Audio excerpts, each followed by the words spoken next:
untuk router pertama, langkah pertamanya adalah kita buka interface, lalu kita isi VLAN ID-nya 10 dan juga 20. Nanti ethernya kita masukkan ke ether 2.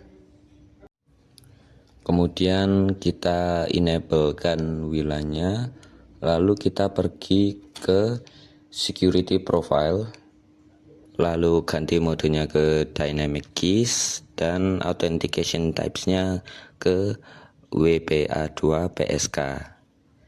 Passwordnya kita bisa pakai rahasia 1. Selanjutnya kita pergi ke WiFi interface, lalu ke wireless dan ganti modenya ke AP bridge. Untuk SSID-nya kalian atau kita bisa ganti kalau kita mau aja. Dan untuk security profile-nya kita ganti menjadi profile 1 yang tadi. Lalu kita pergi ke menu advance dan kita ganti MAC station count-nya menjadi 3.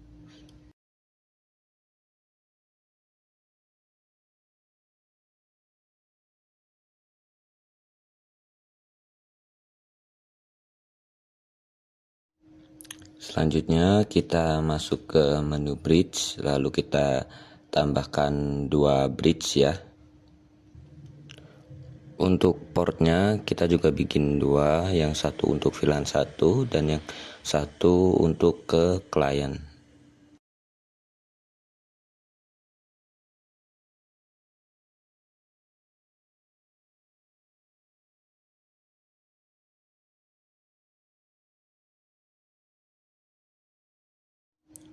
Lalu kita bisa tambahkan 3 lagi. Yang pertama itu untuk VLAN 2 dan yang kedua untuk ke ether yang menyambung ke router 2 dan yang terakhir untuk WLAN.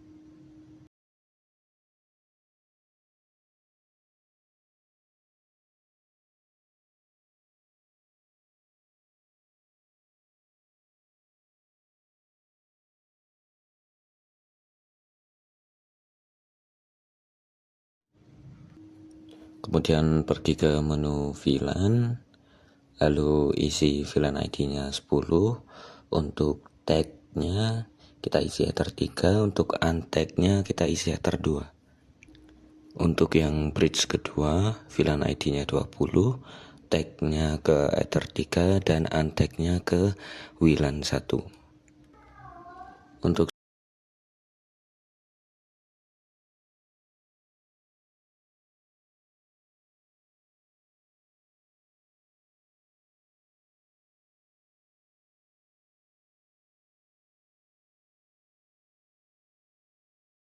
selanjutnya kita isi IP address sesuai dengan yang ada di topologi.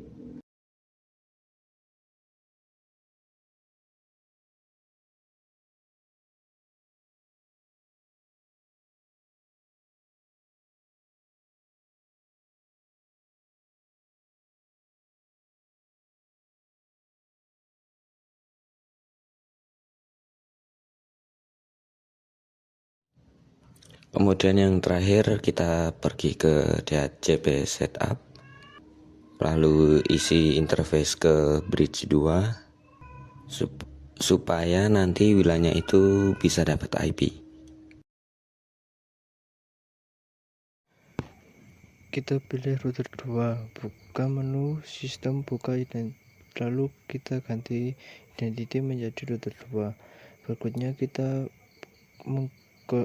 mengkonfigurasi di interface, buka menu interface, top WLAN, lalu membuat WLAN 10, lalu interface diganti VLAN 20, interface tetap sama ether 1, lalu kita mengkonfigurasi wireless, pilih tab security, klik plus untuk membuat profil baru, pilih mode dynamic keys, contoh password rahasia, ubah SSID menjadi router 2 Dani, terus klik security profile, lalu pilih profil 1 pada WLAN 1, lalu kita mengkonfigurasi bridge, pilih plus untuk membuat bridge 1 dan bridge 2.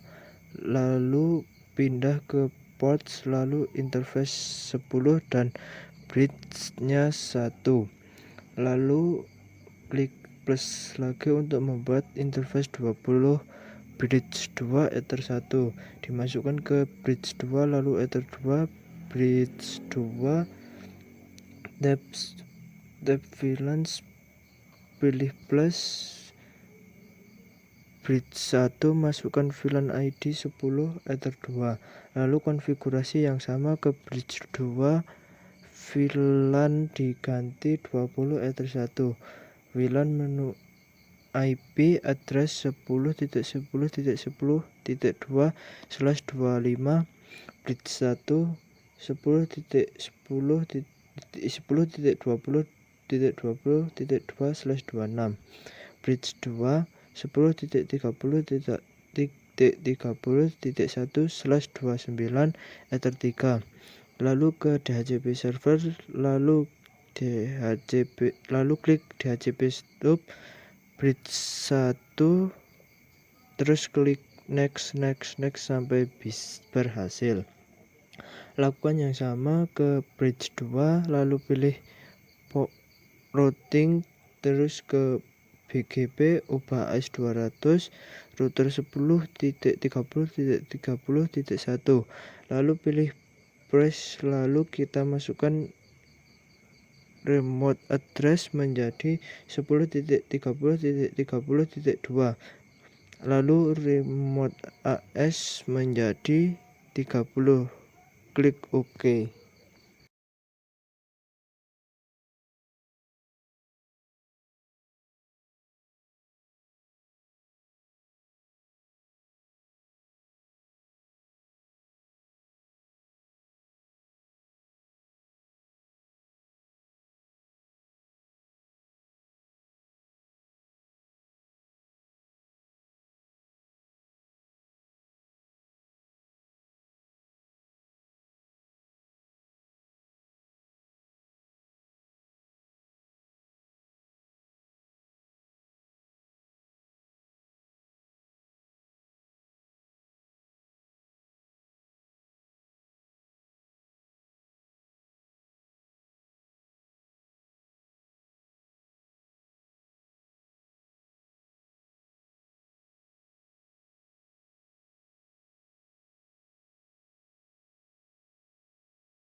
Berikut adalah langkah-langkah konfigurasi router BGP dan OSPF.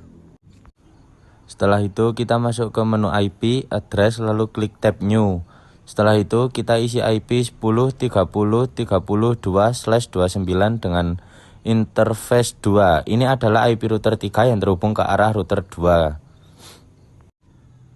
Lalu kita isi lagi 10.40.41/28 sebagai gateway untuk area router 4 dengan interface Ether 3.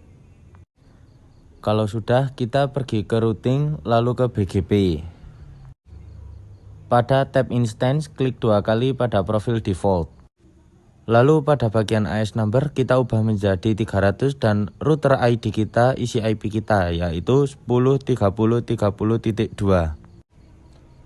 Sebagai pengenal utama router 3, lanjut kita centang redistribute connected supaya interface yang terhubung langsung ke router 3 ini bisa dikenali oleh router lain. Terus centang redistribute OSPF biar route dari arah router 4 bisa diteruskan ke arah BGP. Intinya kedua centang ini gunanya untuk saling tukar informasi jalur antar protokol. Sekarang kita pindah ke tab peers. Lalu klik tambah di bagian remote address, kita masukkan IP 10.30.31. Ini adalah IP milik router 2 yang jadi lawan bicara kita. Tujuannya untuk menentukan kemana router 3 harus mengirimkan informasi jalurnya. Kita masukkan juga remote AES 2 karena router 2 berada di kelompok AS yang berbeda, begitu statusnya berubah. Jadi established itu tandanya router 3 dan router 2 sudah resmi bertukar data secara dinamis. Lanjut ke tab network. Di sini kita klik tambah dan masukkan network 10.40.40.0/28. Fungsinya untuk mengenalkan jalur arah router 4 ke dalam tabel BGP. Jadi router 3 bakal ngasih tahu router 2 kalau ke network 40 jalurnya lewat sini. Sekarang kita pindah ke menu routing, lalu buka tab instance dan klik 2 kali. Pada default pada menu redistribute default route ke always as tipe 1. Tujuannya supaya router 3 memberikan jalur keluar otomatis bagi router 4. Lalu redistribute WGP di set ke AS tipe 1. Ini fungsinya untuk menyuntikkan rute-rute dari area BGP tadi ke dalam OSPF supaya router 4 bisa mengenali jaringan yang ada di sebelah kiri. Nah, sekarang masuk di tab NICW.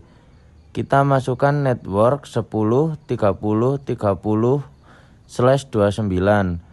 Lalu 10.40.40.0/29 dan 10.50.50.0/28. Setelah semua konfigurasi selesai, sekarang kita balik lagi ke menu BGP peers untuk pengecekan akhir. Di sini bisa kita lihat statusnya adalah established, artinya router 3 dan router 2 sudah resmi kenalan dan sukses bertukar informasi routing. Kalau statusnya sudah seperti ini, jalur komunikasi antara AS sudah aktif dan rute-rute yang kita daftarkan tadi sudah mulai mengalir secara dinamis.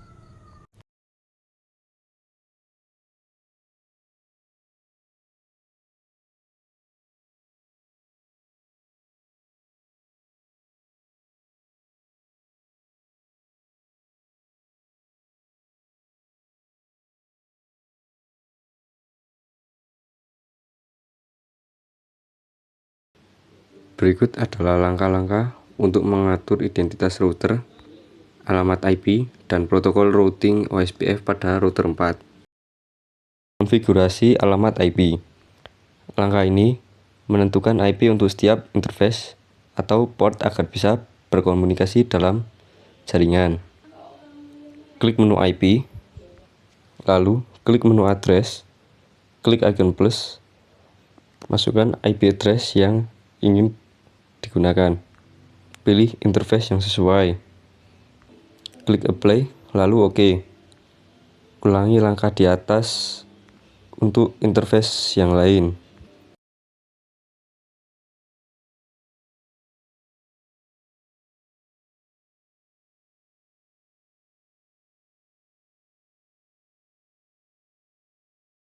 Yang ketiga, konfigurasi router OSPF. OSPF digunakan agar router dapat bertukar informasi router secara otomatis dengan router lain dalam satu area. Klik menu routing, lalu klik menu OSPF, lalu klik pada menu tab instance, klik 2 kali pada profil default. Pada bagian distribute default route, pilih always as tab 1 agar router ini menyebarkan route default ke router lain. Klik OK. Setelah itu, klik tab network. Di sini kita bisa mendaftarkan jaringan yang akan dikelola OSPF. Klik icon plus. Masukkan network dari IP yang sudah dibuat. Setelah itu, kita bisa mengecek status lewat jendela terminal.